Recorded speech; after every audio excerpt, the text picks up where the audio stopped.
dia bisa menumbuhkan tanaman, dia bisa melesat dari satu negara ke negara yang lain, dia bisa memberikan rezeki dan segala macam. Itu atas kuasa Allah Subhanahu wa taala.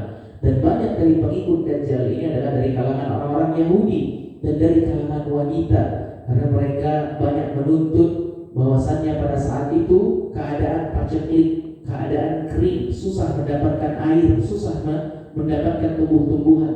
Namun Dajjal bisa mengeluarkan itu semua. Ya. Tapi kata Rasulullah SAW, kita tidak boleh berharap. Ya, semoga Allah wafatkan kita sebelum kita bertemu dengan Dajjal. Kenapa? Di hari kiamat kata Nabi Muhammad SAW, inna min syarari khalqi indallah. Sejelek-jelek keadaan, seburuk-buruk sifat manusia adalah mereka yang merasakan hari kiamat. Karena ketika Dajjal diutus, itu sedikit lagi akan terjadi hari kiamat. Dan tentu saja Dajjal adalah fitnah, musibah yang besar bagi manusia saat itu. Dan Nabi Muhammad SAW memberikan sebuah kaidah, pernyataan di dalam kalam beliau agar seseorang itu selamat dari fitnah Dajjal. Beliau mengatakan, fa'lamu anna ahadan minkum la yara rabbahu hatta yamut. Jadi kita tahu Dajjal muncul, dia aku Rabbul Alamin, aku Tuhan semesta alam. Nah, agar kita selamat dari fitnah Dajjal, maka kata Nabi mengungkapkan dengan sebuah kaidah, fa'lamu anna ahadan minkum la yarawna rabbahu hatta yamut.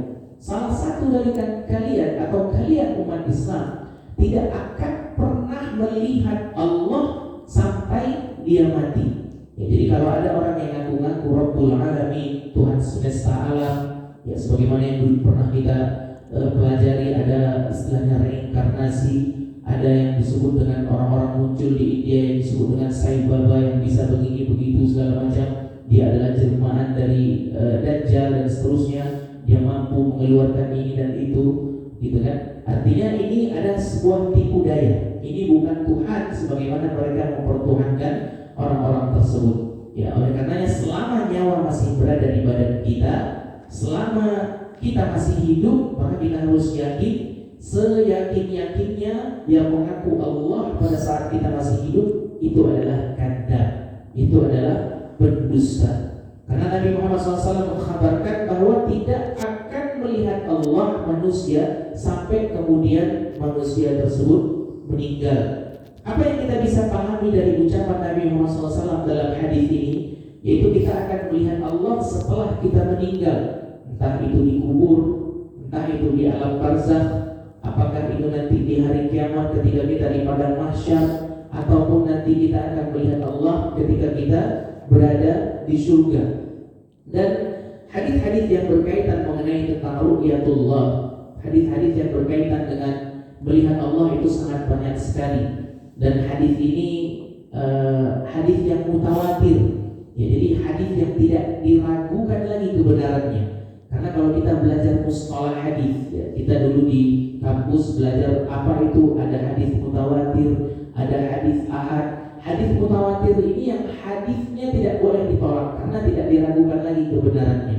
Jadi definisi dari hadis mutawatir ini adalah ma rawahu jam'un an jam'in yastahilu ittifaquhum 'ala al-kadhib, yaitu sebuah hadis yang diriwayatkan oleh jamaah para sahabat, kemudian diriwayatkan juga oleh para sahabat yang lainnya dengan jumlah yang banyak, yastahilu ittifaquhum 'ala al-kadhib, mustahil mereka bersepakat di atas kebohongan. Maka itu yang disebut dengan hadis mutawatir. Dan hadis yang berkaitan mengenai tentang ru'yatullah nanti di hari kiamat, ini adalah hadis mutawatir. Begitu pula di dalam ayat Allah Subhanahu wa taala menyebutkan di dalam Al-Qur'an bahwa manusia nanti kelak di yaumil akhir akan melihat Allah. Allah mengatakan dalam surat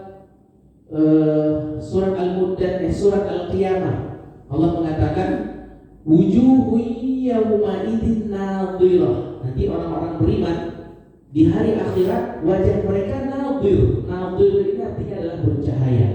Wajah mereka sumringah, mereka bergembira. Kemudian Allah menyatakan ila rabbiha nazirah. Nazirah pakai Allah. Kemudian kepada Allah mereka nanti akan melihat. Disinilah kemudian para ulama menyebutkan kata an-nadhar. Apa yang dimaksud dengan an-nadhar? Ya, nazar ini kalau di dalam istilah fikih ketika seseorang mau menikah, dalam prosesi sebelum dia menikahi seorang gadis, maka seorang laki-laki dia harus punya ilmu dulu tentang wanita ini. Artinya dia sudah lihat dengan fotonya, dia sudah kenal dengan orangnya, sudah melihat. Kemudian setelah itu ada tahap namanya nazar. Dia datang ke rumah ini. Mungkin kalau wanita ini pakai cadar, pakai niqab, maka dia datang ke rumahnya. Nazar. Nazar dalam artian melihat utuh wajah wanita tersebut sesuaikan dengan yang difoto. Ya, kadang difoto seperti ini, yang aslinya beda lagi gitu, untuk memantapkan hati. Itu disebut dengan nazar, melihat. Maka dalam Islam itu tidak ada kaidah namanya seorang pacaran dulu kemudian nanti menikah, itu tidak ada dalam Islam. Atau kenalan dulu, ya. Maka kita ta'aruf, tahapnya nazar, setelah itu khitbah, kita melamar, setelah itu baru nanti menikah. Setelah menikah baru nanti ada yang disebut dengan istilah pacaran yang syar'i. Itu karena kalau dia sudah halal. Nah, itu disebut dengan nazar, melihat, ya, melihat wajah wanita yang hendak dinikahi untuk memantapkan hati. Dan kata para ulama, kalimat an-nazar di dalam Al-Qur'an, ketika kalimat an-nazar atau melihat ini didahului dengan huruf fi, ya, fin nazar, itu maksudnya adalah memikirkan. Artinya memikirkan. Anggap kalau kita belajar bahasa Arab, ada dalam kalimat bahasa Arab itu disebutkan nazartu fi amrik. Artinya aku sedang memikirkan urusanmu, ya. Dan di dalam Al-Qur'an Allah juga mengatakan fi awalam yanzuru fi malakutus samawati wal ard. Ya, artinya apakah mereka tidak melihat apa yang telah aku ciptakan? Ya, maksud dari kalimat melihat di sini adalah memikirkan. Ya, maksud dari kalimat di sini adalah memikirkan. Kemudian yang kedua, itu kalau kalimat an-nazar didahului dengan huruf fi di dalam Al-Qur'an, maknanya adalah memikirkan. Kemudian yang kedua adalah sebagaimana yang Allah Subhanahu wa taala sebutkan, kalimat an-nazar dalam Al-Qur'an didahului dengan huruf ila. Ila artinya adalah ke, ya, artinya ketika didahului dengan huruf ila artinya melihat dengan mata kepala. Sebagaimana yang Allah katakan di dalam surah Al-Ghasyiyah, afala yanzuruna ilal ibili kaifa khuliqat. Apakah mereka tidak melihat bagaimana Allah Subhanahu wa taala menciptakan onta?